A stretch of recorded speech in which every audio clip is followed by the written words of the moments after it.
पिछली क्लास में मैंने आपको लाप्लास ट्रांसफॉर्म एवं इन्वर्स लाप्लास ट्रांसफॉर्म के कुछ फार्मूला बेस्ड क्वेश्चंस करवाए थे। आज अपन लाप्लास ट्रांसफॉर्म के अंतर्गत इनिशियल वैल्यू थ्योरम और फाइनल वैल्यू थ्योरम के बारे में अध्ययन करेंगे। इनिशियल वैल्यू थ्योरम क्या होती है, फाइनल वैल्यू थ्योरम क्या होती है, इनिशियल वैल्यू थ्योरम को अपन कैसे प्रूव करते हैं और फाइनल वैल्यू थ्योरम को अपन कैसे प्रूव करेंगे, इसके बारे में अपन पढ़ते हैं। तो पहले अपन लेते हैं इनिशियल वैल्यू थ्योरम। तो इनिशियल वैल्यू थ्योरम क्या कहती है, इसका स्टेटमेंट क्या है, ये मैंने लिखा है, देखिए आप। The initial value theorem states that limit t0 ft is equal to limit s infinite s fs। मतलब क्या हुआ कि इस फंक्शन ft का t बराबर 0 पर जो मान होगा वो किसके बराबर होगा, limit s infinite s fs के बराबर होगा, जहाँ पे fs क्या है, इस ft का लाप्लास ट्रांसफॉर्म है। अब इसको यदि अपन प्रूव करते हैं, ये जो initial value, to prove initial value theorem, तो अपन क्या करते हैं, जैसे लाप्लास ऑफ डेरिवेटिव, आपने पिछली क्लास में मैंने आप लाप्लास ऑफ डेरिवेटिव का फॉर्मूला बताया था। तो फर्स्ट डेरिवेटिव का लाप्लास कितना होगा, Laplace transform of D by d t of f T, ये कितना होता है, S f s minus f zero.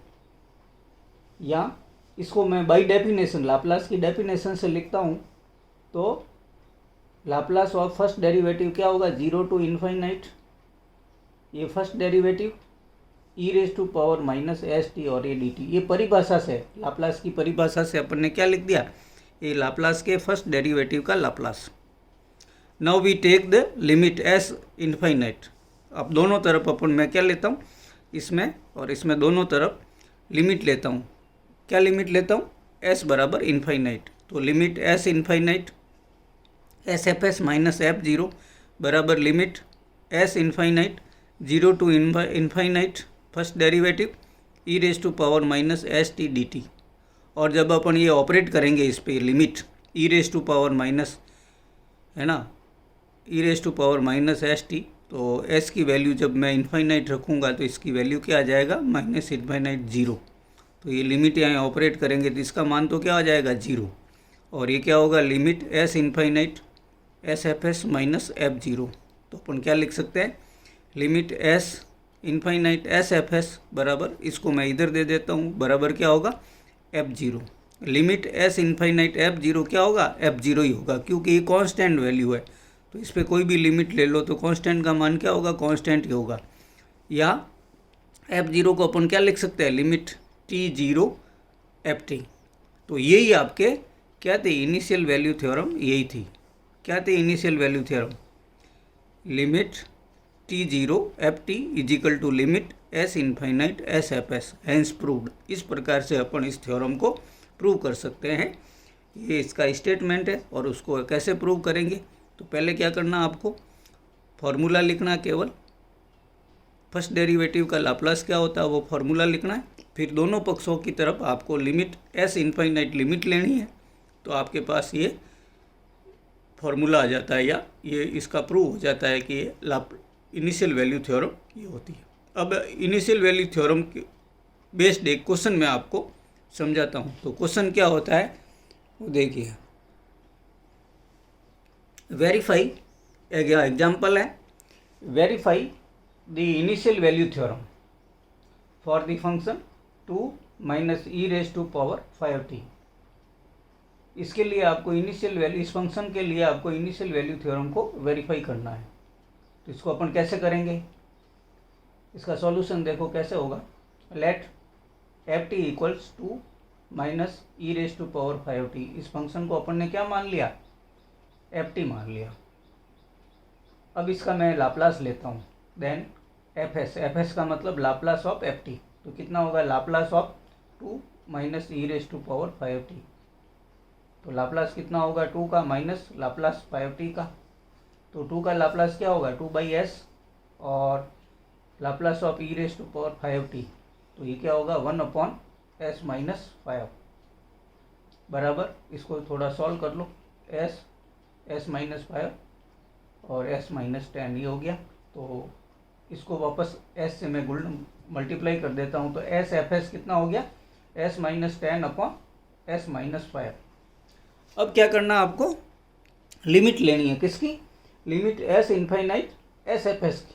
तो क्या लिखूंगा मैं, limit s infinite s f s is equal to limit s infinite और एस एफ एस कितना था, एस माइनस 10 बटा एस माइनस 5। तो लिमिट एस इनफाइनाइट, अब इसमें क्या किया अपन ने, ऊपर नीचे एस से डिवाइड कर दिया, तो 1 माइनस 10 बटा एस और हर में क्या हो जाएगा 1 माइनस 5 बटा एस। अब लिमिट एस इनफाइनाइट ऑपरेट कर लो आप, तो ये क्या होगा 10 बटा एस और 5 बटा एस, ये क्या हो जाएगा 0। एस इनफाइनाइट रखते ही क्या हो जाएगा ये 0। तो ये क्या, इसका मान क्या हो जाएगा, ये 0 हो गया, ये 0 हो गया, 1/1, तो इसकी वैल्यू क्या आ गई 1। अब लिमिट t बराबर 0 एफ टी क्या था, ये था, तो इसका t बराबर 0 पे मान कितना होगा, इसमें t की वैल्यू 0 कर दो तो क्या हो जाएगा, limit t 0 to minus e raise to power 5t, और t का वैल्यू कितना है, t की वैल्यू 0 है, तो ई रेस टू पावर 0 कितना हो जाएगा 1, 2 माइनस 1, तो कितनी आ जाएगी वैल्यू आ जाएगी 1। इसका मतलब t बराबर 0 एफ टी और लिमिट s बराबर s infinite s f s दोनों का मान 1 है।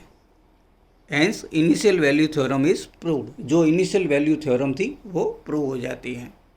एक क्वेश्चन और देख लो आप, एक क्वेश्चन और लेते हैं example, verify the initial value theorem for the function 5 e raise to power minus 4t। वैसे करना आपको, ये फंक्शन, अब गिवन फंक्शन क्या है 5 e raise to power minus 4t, इस फंक्शन के लिए क्या करना है, इनिशियल वैल्यू थ्योरम को प्रूव करना है। तो सॉल्यूशन, लेट एफ टी की वैल्यू क्या आ गई, f t 5 e raise to power minus 4t। अब इसका लाप्लास ले लो, तो लाप्लास क्या हो जाएगा एफ एस कितना हो जाएगा 5 e raise to power minus 4t। तो वही फार्मूला बेस है, तो 5 अपॉन एस प्लस 4 क्या हो गया, इसका लाप्लास हो गया। अब इसको एस से मल्टीप्लाई कर दो, एस एफ एस, तो एस एफ एस कितना होगा 5s अपॉन एस प्लस 4। वही है limit s infinite s f S, इसका मान कितना होगा, बराबर limit s infinite 5s upon s plus 4। अब एस से ऊपर नीचे आप भाग दे दो, तो limit s infinite 5 upon 1 plus 4/s। अब एस की लिमिट जो एस इनफाइनाइट है वो ऑपरेट हो जाएगी, तो 4 अपॉन एस, ये मान क्या हो जाएगा 0। तो यहाँ वैल्यू क्या आ जाएगी, यहाँ क्या हो जाएगी 5/1, तो क्या हो जाएगा, इसका मान कितना हो जाएगा 5।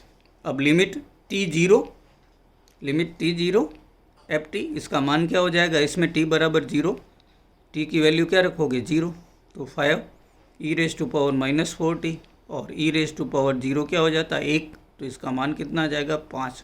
तो दोनों का मान बराबर है, मतलब लिमिट t बराबर 0 एफ टी और limit s infinite s f s equal से, hence the initial value theorem is prove. तो ये इस प्रकार से अपन इनिशियल वैल्यू थ्योरम को प्रूव कर सकते हैं।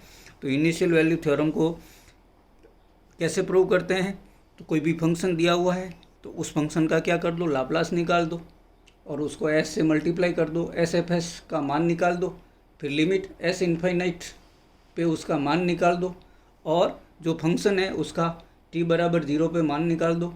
ये दोनों मान बराबर आने चाहिए। इस प्रकार से अपन इनिशियल वैल्यू थ्योरम को प्रूव कर सकते हैं। और इनिशियल वैल्यू थ्योरम का स्टेटमेंट क्या होता है वो भी मैंने आपको बता दिया।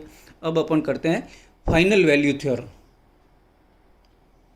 फाइनल वैल्यू थ्योरम, तो फाइनल वैल्यू थ्योरम का स्टेटमेंट देख लो क्या होता है, लिमिट t इनफाइनाइट, इसका मतलब क्या हो गया, limit t infinite f T, sorry ये क्या है एफ टी, इसका मतलब कोई एफ टी फंक्शन है उसका फाइनल मान, अंतिम मान कैसे निकालते हैं। तो इसका स्टेटमेंट क्या हो गया, limit t infinite f t is equal to limit s0 s f s, ये होता है, ये फाइनल वैल्यू थ्योरम है, इसका स्टेटमेंट ये होता है। अब इसको प्रूव करना है तो वही है, पहले आप जो इसका जो लाप्लास, ये जो कोई फंक्शन एफ टी है, एफ टी का जो पहला डेरिवेटिव फर्स्ट डेरिवेटिव है उसका लाप्लास क्या होता है वो फार्मूला लिख लो। तो Laplace of first derivative is equal to s f s minus f0, ये होता है। अब अपन परिभाषा से इसका लाप्लास, ये जो फंक्शन एफ टी है उसके फर्स्ट डेरिवेटिव का लाप्लास क्या होता है इसका, क्या होगा 0 to infinite first derivative e raise to power minus s t d t, और ये परिभाषा से अपन ने इसका लाप्लास लिख लिया। अब क्या करूँ मैं दोनों तरफ, now we take the limit s बराबर 0, तो लिमिट एस बराबर 0 s f s minus f 0 बराबर क्या लिखूंगा, लिमिट एस बराबर 0 0 टू इनफाइनाइट ये first derivative d by d t of f t e raise to power minus s t और d t. अब जब ये लिमिट अपन यहाँ ऑपरेट करेंगे e raise to power minus s t, तो इसका टी एस बराबर क्या करूँगा मैं 0, तो ई रेज टू पावर क्या होगा 0, तो ई रेज टू पावर 0 की वैल्यू क्या होगी 1, तो ये अपने पास क्या आ जाएगा 0 to infinite first derivative d t. इसका मतलब फर्स्ट डेरिवेटिव जो है उसका अपने को इंटीग्रेट करना है, तो एफ टी को यदि अपन डिफरेंशियल करते हैं तो क्या हो जाता है, एफ टी का डिफरेंशियल क्या होता है एफ डैश टी। अब एफ डैश टी को वापस मैं इंटीग्रेट करूंगा तो फंक्शन क्या आ जाएगा एफ टी।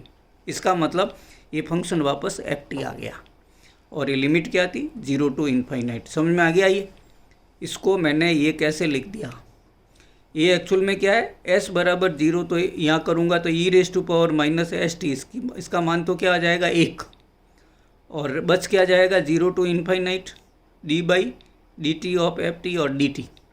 इसका मतलब d by d t f t है इसका इंटीग्रेशन, तो इसका इंटीग्रेशन क्या आ जाएगा एफ टी, और ये लिमिट क्या हो जाएगी 0 टू इनफाइनाइट, और इधर क्या आ जाएगा लिमिट ये क्या हो जाएगा, इधर तो अपन ने क्या लिया limit s 0 s f s minus f 0, तो अब मैं क्या लिखूँगा वापस इसका limit s 0 s f s minus limit s 0 F 0, तो ये कॉन्स्टेंट है, तो ये क्या आ जाएगा f 0 is equal to limit t infinite f t minus ये क्या लिखूँगा मैं यहाँ एफ टी का 0 पर मान, तो ये क्या आ जाएगा माइनस एफ 0, तो एफ 0 से एफ 0 दोनों तरफ है, तो क्या हो गया limit t infinite f t is equal to क्या आ जाएगा limit s 0 s f s. तो ये है आपका फाइनल वैल्यू थ्योरम, ये फाइनल वैल्यू थ्योरम प्रूव हो जाती है। इस टाइप से ये फाइनल वैल्यू थ्योरम का स्टेटमेंट है, और इस स्टेटमेंट को अपन ने प्रूव कर दिया। अब फाइनल वैल्यू थ्योरम पे अपन एग्जाम्पल करते हैं एग्जाम्पल देखते हैं। Verify the final value theorem for the function 2 plus e raise to power minus 3t cos 2t। ये फंक्शन दिया हुआ है, इस फंक्शन के लिए फाइनल वैल्यू थ्योरम को प्रूव करो। तो इसको प्रूव कैसे करेंगे, अपन ने मान लिया इस फंक्शन को लेट एफ टी बराबर 2 plus e raise to power minus 3t cos 2t। अब क्या करेंगे अपन, इस फंक्शन का अपन लाप्लास लेंगे, तो इसका लाप्लास क्या होगा एफ एस, और इसका लाप्लास लूँगा तो क्या आ जाएगा 2 का लाप्लास क्या आएगा 2/s, और इसका लाप्लास क्या आ जाएगा cos 2t का क्या होता है, cos 2t का क्या हो जाएगा s upon s square plus omega square, मतलब Laplace of cos omega t. ये फॉर्मूला क्या था, ये क्या था फॉर्मूला, अपने पास फॉर्मूला क्या था s upon s square plus omega square, और फिर इसमें यदि इस फंक्शन में होगा ये क्या हो गया शिफ्ट हो गया e raise to power minus t cos, यहाँ क्या है ओमेगा की जगह क्या है, यहाँ पे ओमेगा की जगह 2 है 2t, तो ये क्या हो जाएगा अपने पास फंक्शन इसका क्या हो जाएगा कॉस का s, और s की जगह क्या हो जाएगा s+3, तो s+3 अपॉन s+3 का होल स्क्वायर प्लस 2 का स्क्वायर, तो 4 हो जाएगा, ये हो गया। तो ये अपन ने इसका लाप्लास लिख लिया। अब एस एफ एस, तो एस एफ एस कितना होगा 2/s को s से मल्टीप्लाई कर दिया तो 2 आ गया, और s+3 अपॉन s+3 का होल स्क्वायर प्लस 4, और इसको s से मल्टीप्लाई कर दिया तो ये लिख दिया। अब क्या करना आपको,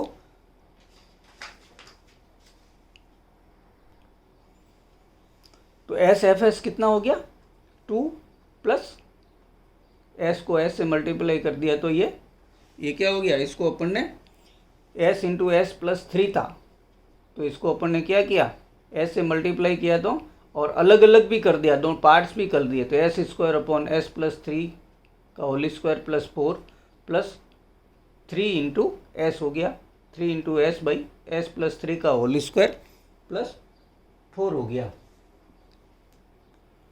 अब अपन ने क्या किया, दोनों अपन ने लिमिट ले ली इसको, तो limit s zero s f s, तो ये कितना हो जाएगा, limit s zero 2 plus s square by s plus 3 का whole square plus 4 plus 3s upon s plus 3 का होल स्क्वायर बाई 4।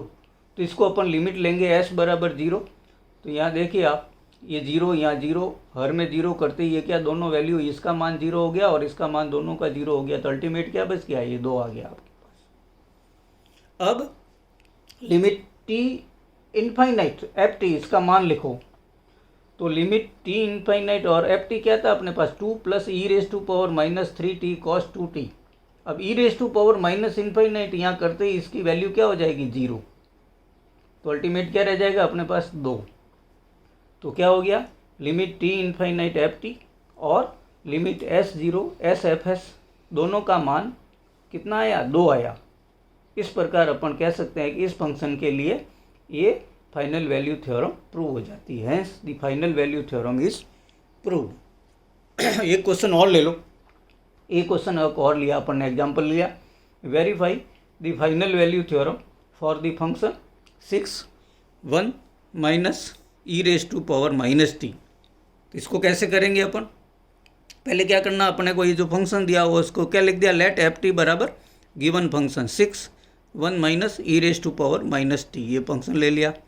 अब इसका क्या करना है, लाप्लास निकालना है, तो लाप्लास ले लिया, एफ टी का लाप्लास कितना हो गया, एफ एस, तो एफ एस कितना हो गया 6, ये 6 का लाप्लास क्या होगा, 6 बाई एस माइनस 6, और e raise to power minus t का लाप्लास क्या होगा, s plus 1, 6 by s plus 1, तो ये कितना हो गया लाप्लास, एस प्लस 1 और 6। अब एस एफ एस, तो एस एफ एस कितना हो गया, एस से यदि गुणा करेंगे मैं, तो एस से ये जो आपका भाग में था, इससे क्या होगा, एस डिवाइड बाई एस, तो 1 आ जाएगा, तो एस एफ एस कितना हो गया, 6 अपॉन एस प्लस 1। अब लिमिट एस बराबर 0 एस एफ एस, कितना होगा, limit s 0 6 upon s plus 1, तो एस की वैल्यू यहाँ 0 करते ही क्या हो जाएगा, इसका मान कितना आ जाएगा, 6। अब limit t infinite f t, तो एफ टी क्या था, limit t infinite f t था 6 1 minus e raise to power minus t, और लिमिट टी इनफाइनाइट यदि मैं यहाँ ऑपरेट करूँगा तो e raise to power minus infinite, तो इसका मान क्या आ जाएगा, 0, तो 1 माइनस 0, तो इसका मान क्या आ जाएगा, total limit t infinite f T कितना आ जाएगा, 6। इसका मतलब इस फंक्शन के लिए limit t infinite f t और limit s zero s f s दोनों का मान कितना है, 6 है। अतः hence final value theorem is proved, अतः इस फंक्शन के लिए फाइनल वैल्यू थ्योरम प्रूव हो जाती है। इस प्रकार लाप्लास ट्रांसफॉर्म के अंतर्गत अपन इनिशियल वैल्यू थ्योरम क्या होती है, फाइनल वैल्यू थ्योरम क्या होती है और उसको किसी दिए हुए फंक्शन के लिए कैसे प्रूव करते हैं, तो आज आपने दोनों के दो एग्जाम्पल सॉल्व किए हैं। इनिशियल वैल्यू थ्योरम से कोई भी फंक्शन एफ टी का फंक्शन दिया हुआ है तो उसका अपन इनिशियल मान निकाल सकते हैं। यदि उसका इनिशियल मान निकालने में प्रॉब्लम आती है तो इनिशियल वैल्यू थ्योरम से अपन उसका इनिशियल मान निकाल सकते हैं। उस फंक्शन का लाप्लास ले लो, एस से मल्टीप्लाई कर दो और एस इनफाइनाइट लिमिट ले लो तो उसका इनिशियल मान आ जाता है।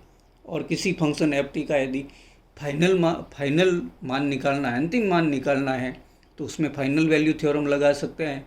तो उस फंक्शन का लाप्लास निकाल दो और उसको एस से मल्टीप्लाई कर दो और उसके अंदर एस बराबर 0 लिमिट ले लो तो उस फंक्शन का क्या आ जाएगा, फाइनल मान आ जाएगा। तो दोनों इनिशियल वैल्यू थ्योरम और फाइनल वैल्यू थ्योरम का प्रयोग अपन कैसे करते हैं, तो आज अपन ने इनिशियल वैल्यू थ्योरम और फाइनल वैल्यू थ्योरम के बारे में पढ़ा है। आगे की क्लास में मैं आपको लाप्लास के एप्लीकेशन के बारे में समझाऊंगा। आज इतना ही, थैंक।